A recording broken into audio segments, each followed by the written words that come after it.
ఏదో పరాయి వాళ్లలాగా క్షమాపణలు చెప్పుకుంటారేంటి? ఇదే మా కాలంలో అయితేనా?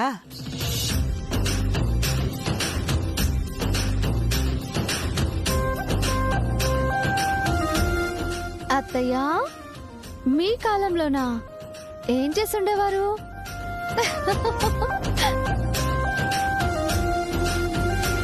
ఏదోలేమ్మా, ఊరికే అన్నాను. ఊరికే కాదు, ఏదో ఉంది. చెప్పండి అత్తయ్య ప్లీజ్. ఊరుకోమ్మా. మావయ్యకి మీకు మధ్య ఏదైనా రొమాంటిక్ సీన్ జరిగిందా? ఊరుకోమ్మా దివ్య. చూసారా అండి అత్తయ్య ఎలా సిగ్గుపడుతున్నారు? అమ్మా దివ్యమ్మా,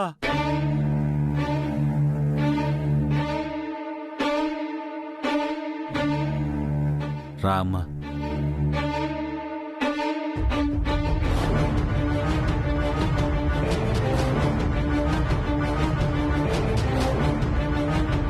మమ్మల్ని మీరే కాపాడాలమ్మా. ఏమైంది వెంకీ? ఆవిడెవరు? ఇది నా చెల్లెలు గౌరీ అమ్మా. ప్రకాష్ గారని కాంట్రాక్టర్ గారింట్లో పనిచేస్తుందమ్మా. నేను రాత్రి వాళ్ళ ఇంట్లో 50 తులాల బంగారం పోయిందంటమ్మా. అది మా గౌరీ దొంగతనం చేసిందని ఆ ఇంటి ఆవిడ సుజాతమ్మా పోలీసులకు చెప్పిందమ్మా. పోలీసులు దీని మీద కేసు పెడతామంటున్నారమ్మా. 50 తులాల బంగారం పోయిందా? అవునమ్మా. ఆబం శుభం తెలియని దీని మీద నిందేశారమ్మా. వెంకీ, నాన్నగారితో చెప్పావా లేదా? నిన్నే చెప్పాను బాబు గారు. అయ్యగారు మా కేసు వాదించనంటున్నారు. ఎందుకు వాదించనన్నారు?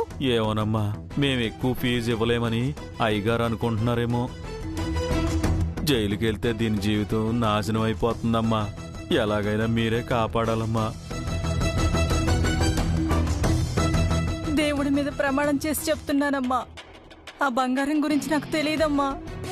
నేను దొంగతనం చేయలేదమ్మా, నా మీదొట్టమ్మా.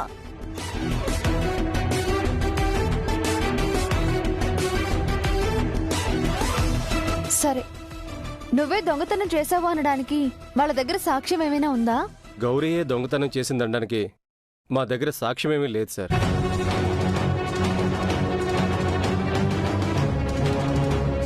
మరి ఏ ఆధారం లేకుండా నిందెలా మోపారు?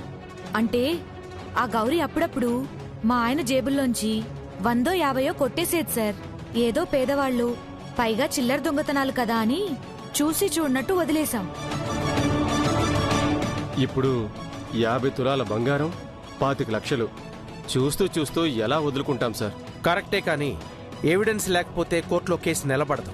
తనే దొంగతనం చేసిందని ప్రూవ్ చేయలేం. సరైన సాక్ష్యం లేకపోయినా తనే దొంగతనం చేసిందని మాకు గట్టి నమ్మకం సార్. కావాలంటే కోర్టులో మెయిన్ సాక్ష్యం చెప్తాను సార్. అవును సార్. చూడండి, ఆధారాలు లేని సాక్ష్యాలతో మాటలతో కేసు నిలబడదు. ఐఎమ్ సారీ, ఓడిపోయే కేసును నేను వాదించలేను. పైగా ఆ గౌరీ మా ఇంట్లో పనిచేసే వెంకీ చెల్లెలు. వెంకీ వాడి భార్య సీతాలు చాలా సంవత్సరాలుగా మా ఇంట్లో పనిచేస్తున్నారు. చాలా నమ్మకస్తులు కూడా. వెంకీ చెల్లెలు దొంగతనం చేసిందంటే నేను కూడా నమ్మను.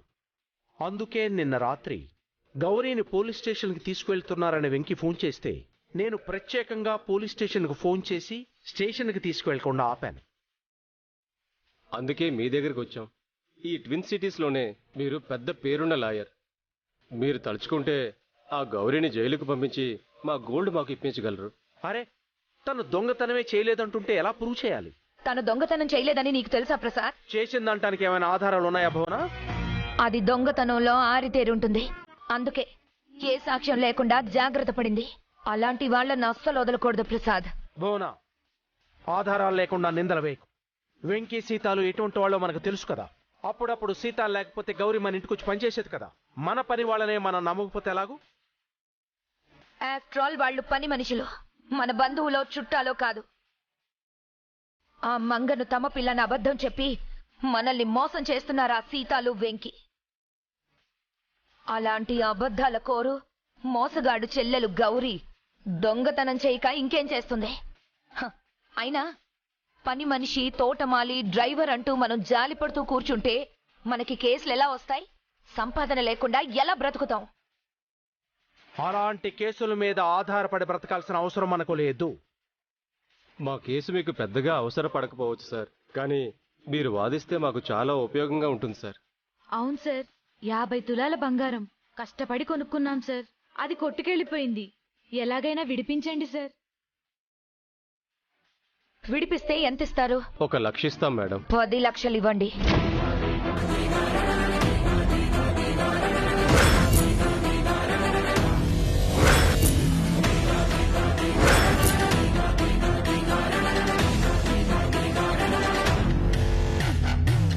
మేడం, ఆ బంగారం మొత్తం విలువ 25 లక్షలే.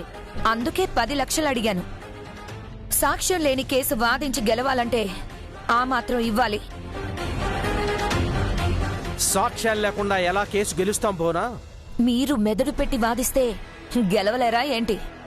పాపం వీళ్ళు 10 లక్షలు ఫీజు ఇస్తా ఉంటున్నారు ప్రసాద్. నువ్వు ఫీజే చూస్తున్నావు కానీ సాక్ష్యం లేదని ఎందుకు ఆలోచించావు? ఒక సాక్ష్యం ఉంది సార్. పోలీసులు మా ఇంటికి ఎంక్వైరీకి వచ్చినప్పుడు బంగారం పోయిన గదిలో గౌరీ కాలిపట్టి ఒకటి కనిపించింది సార్. అయితే ఇంకే అంతకన్నా సాక్ష్యం ఇంకేం కావాలి? 6 తులం వెండిని జార విడుచుకొని 50 తులాల బంగారం ఎత్తుకెళ్లిపోయింది. ఈ కేసు ఖచ్చితంగా గెలుస్తాం ప్రసాద్.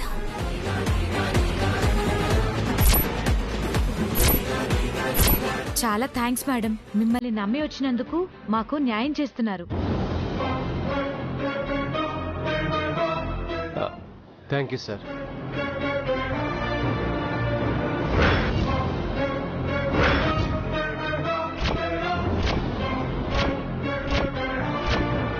అమ్మా, మీరు తప్పితే మాకు దిక్కు లేదమ్మా. అయ్యగారు మా కేసు వాదించంటున్నారమ్మా. ఈ కేసు ఎలాగైనా వాదించి మా గౌరీ నిర్దోషిగా నిరూపించాలమ్మా. అవును మేడం, మీరే నన్ను అయ్యో, ఆగండి ఆగండి. నువ్వు దొంగతనం చేశావు అని వాళ్ళ దగ్గరున్న సాక్ష్యం నీ కాలి పట్టి అన్నావు కదా? అవును మేడం, నిన్న రాత్రి పోలీసులు విచారణకు వచ్చినప్పుడు దొంగతనం జరిగిన గదిలో నా కాలి పట్టి పోలీసులకు దొరికింది మేడం. ఆ పట్టీని పట్టుకుని నేనే దొంగతనం చేశానని నా మీద కేసు పెట్టారు మేడం. నీ పట్టీలు పట్టుకొని కాదు, నువ్వు పట్టుకెళ్లిన 50 తులాల బంగారం కోసం కేసు పెట్టారు.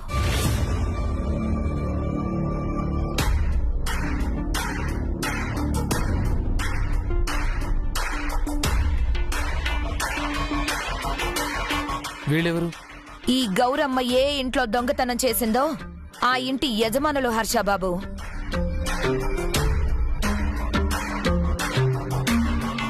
గౌరీ, అలాంటిది కాదు భువన. ఎవరు ఎలాంటి వారో వాళ్ళ మొహం మీద రాసుంటుందా? అంటే గౌరమ్మ ఆ దొంగతనం చేసిందని మీరు అంటున్నారా మావయ్య? అనడం కాదు, అదే నిజం. ఈవిడే ఆ దొంగతనం చేసింది. ఇదివరకు కూడా ఆ ఇంట్లో చిల్లర దొంగతనాలు ఎన్నో చేసిందట. మరి అప్పుడే ఎందుకు కేసు పెట్టలేదు? అప్పుడేదో చిన్న బాపతు కదా అని వదిలేశారు. ఇప్పుడు 50 తులాల బంగారం ఎలా వదిలేస్తారు? బావుందత్తయ్య. చిన్నదైనా పెద్దదైనా ఒక్కసారి దొంగతనం చేశాక ఆ పని మనిషిని ఎవ్వరూ ఇంట్లో పెట్టుకోరు. వెంటనే పనిలో నుంచి తీసేస్తారు. చూడు, గౌరీ పేదరాలని మానవత్వంతో వదిలేసి ఉండొచ్చు కదా. వాళ్ళంత మానవత్వం ఉన్నవాళ్లే అయితే సరైన సాక్ష్యం లేకుండా ఇంత పెద్ద నేరాన్ని గౌరీ మీద మోపరు మావయ్య.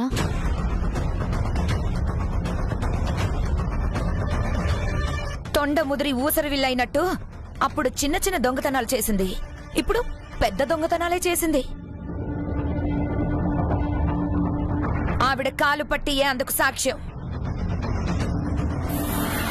దొంగ దొరికాక కూడా మానవత్వంతో క్షమించి వదిలిపెట్టాలా? గౌరమ్మ రూమ్ క్లీన్ చేస్తున్నప్పుడు తన కాలి పట్టి పడిపోయి ఉండొచ్చు కదా. దాన్ని పట్టుకుని తనే దొంగతనం చేసిందని మీరెలా చెప్తారు? అది ఎలాగో కోర్టులో నేను ప్రూవ్ చేస్తాను. అంటే వాళ్ళ తరపున మీరు వాదిస్తున్నారా మావయ్య? అవును.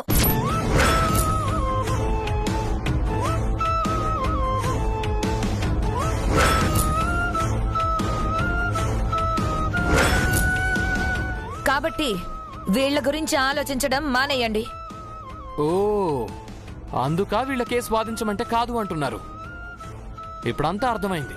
వాళ్ళు ఎక్కువ ఫీజు ఇస్తారు కాబట్టి మీరు వాళ్ళ తరపున వాదిస్తున్నారు.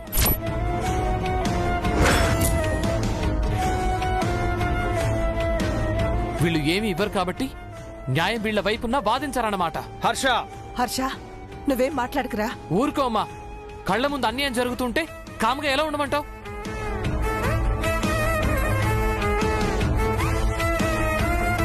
మీరు గౌరమ్మ తరపున వాదించకపోతే దివ్య వాదిస్తుంది నాన్న.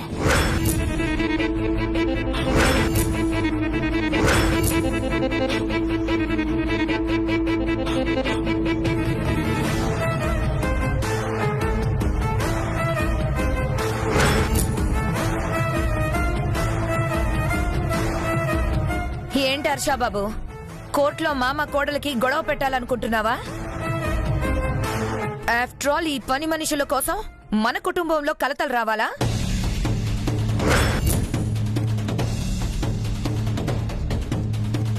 వీళ్ళు ఆఫ్టర్ ఆల్ పని మనుషులు కాదత్తయ్యా, వీళ్ళు మనుషులే.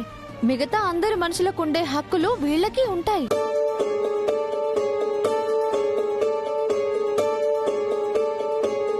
మావయ్య గారు లాయర్ అయినట్టు వీళ్ళు సర్వెంట్స్. చేసే పని మాత్రమే తేడా, అంతకు మించి మనకి వీళ్ళకి తేడా ఏం లేదు.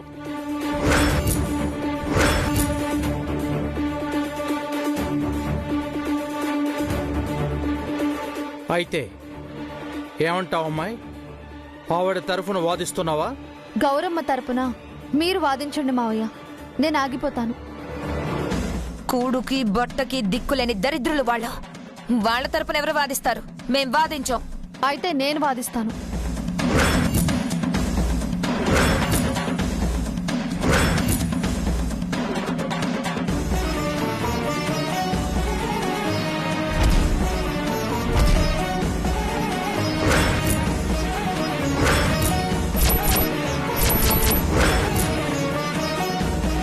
వద్దమ్మాయి, ఎందుకు చెప్తున్నానో అర్థం చేసుకో. ఏ నాన్నగారు, దివ్య కోర్టులో వాదిస్తే మీరు ఓడిపోతారనా? ఏంట్రా మాటలు? నాన్నగారి క్షమాపణ చెప్పు. ముందు ఆయన్ని సమాధానం చెప్పమనమ్మా. మన ఇంట్లో పనిచేసే మనుషుల మీద నమ్మకం లేదు, అసలు మనుషుల మీదే పిన్నికి నమ్మకం లేదు. ఇదంతా ఫీజు కోసమేగా? కాదు, ఆవిడ తప్పు చేసిందని నేను నమ్ముతున్నాను కాబట్టి. మీ నమ్మకానికి కారణం ఏంటి మావయ్య? అది కోర్టులోనే చెబుతాను. అందుకే ఈ కేసు నువ్వు వాదించొద్దు అంటున్నాను. కోర్టులో నువ్వు ఓడిపోతే అది నాకు కూడా అవమానమే. తను ఓడిపోతుందని ముందే మీరు ఎలా చెప్తారు నాన్న? అంటే మీ నాన్నగారిపై నీకు నమ్మకం లేదా హర్షబాబు? ఆయన న్యాయాన్ని నమ్మట్లేదు పిన్ని. ఏమండి, మీరు ఆగండి.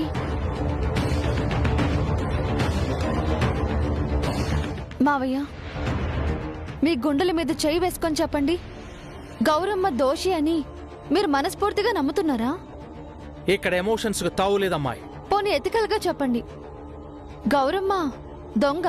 పేదరికం, దరిద్రం ఎలాంటి నీచమైన పనులైనా చేయిస్తాయి. అక్కడ నీతులకు తావుండదు. దళితుల్లో పేదవాళ్ళు అందరూ నేరస్తులు కాదు మావయ్య. పరిస్థితులను బట్టి ఎవరైనా నేరస్తులుగా మారే అవకాశం ఉంది.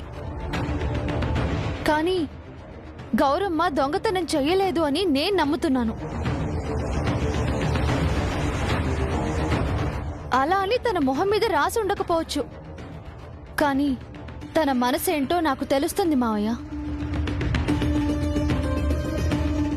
అంటే కోర్టులో మీ మావయ్యకి వ్యతిరేకంగా వాదిస్తావా? న్యాయం తరపున వాదిస్తాను.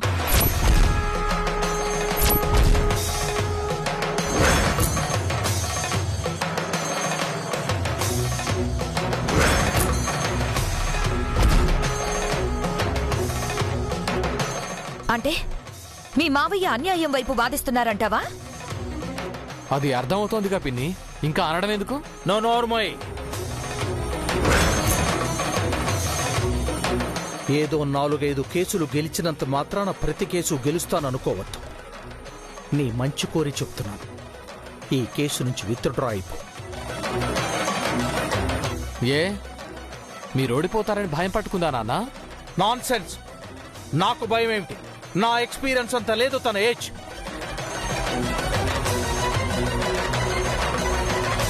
ఓకే, తను వాదిగా నేను ప్రతివాదిగా ఉండటానికి నేను ఛాలెంజ్ చేస్తున్నాను.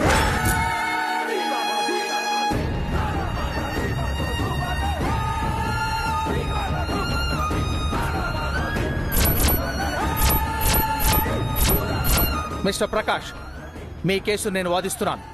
ఎటువంటి పరిస్థితుల్లోనూ మనమే గెలుస్తున్నాం. Thank you sir.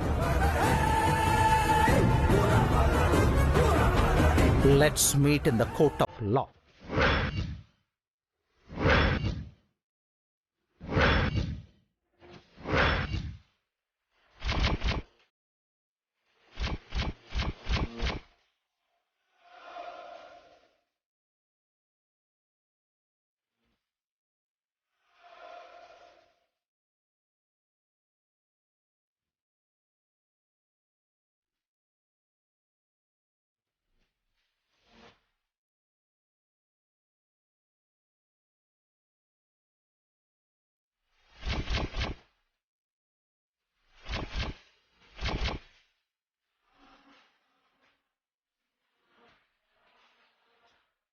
అమ్మా, మీరేం భయపడకండి. దివ్య గారు మీకు న్యాయం చేస్తారు. మీకు తప్పకుండా న్యాయం జరుగుతుంది. మీరు ధైర్యంగా వెళ్ళండి. మనం కోర్టులో కలుద్దాం. అట్టాగి బాబు, వస్తాం బాబు.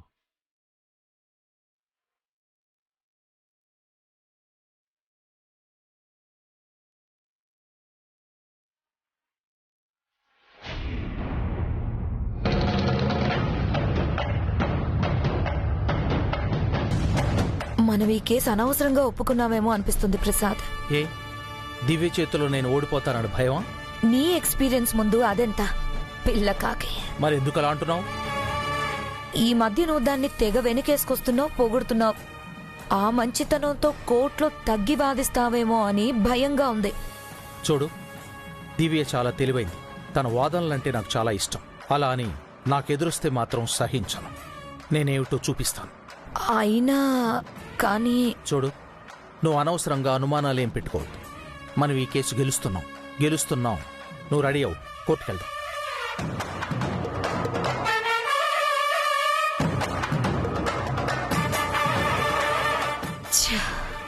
దివ్యను కోర్టుకు వెళ్లకుండా ఆపడం ఎలా? ఏం చేయాలి?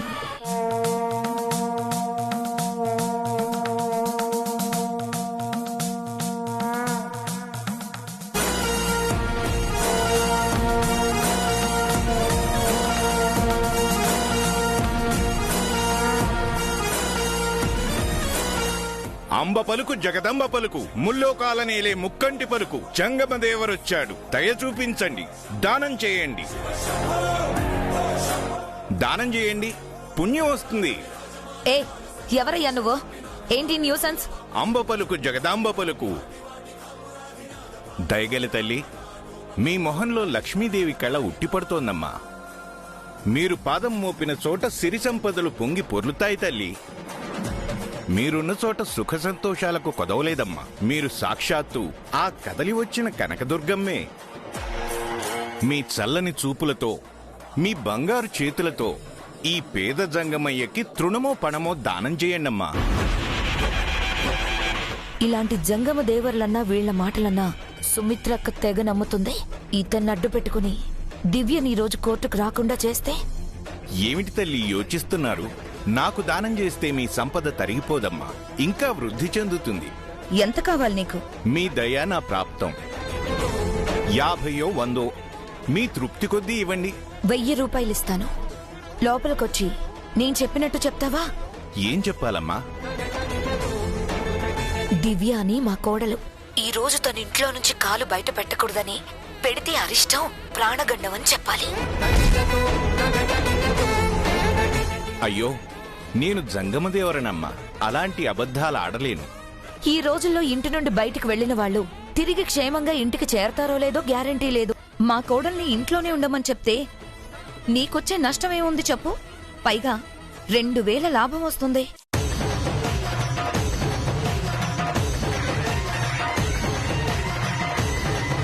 అయినా డబ్బుల కోసం లేని ప్రమాదం ఉందని ఎలా చెప్పనమ్మా? పాపం కదా. 2000 ఇస్తాను, చెప్తావా?